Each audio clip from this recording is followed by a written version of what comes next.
Today on How To Blinds, we'll show you how to install your perfect fit next generation cellular and Venetian blind.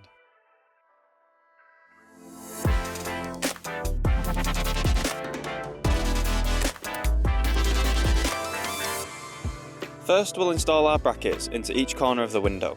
Using a credit card as our guide, we'll prop the card in the corner of the bead and slot the bracket into the gasket seal in the window.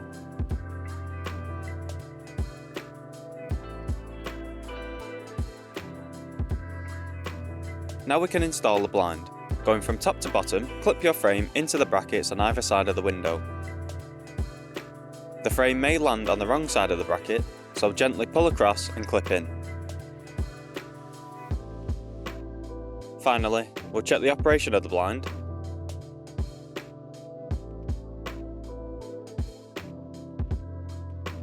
And as you can see, the window's still fully operational with the blind attached.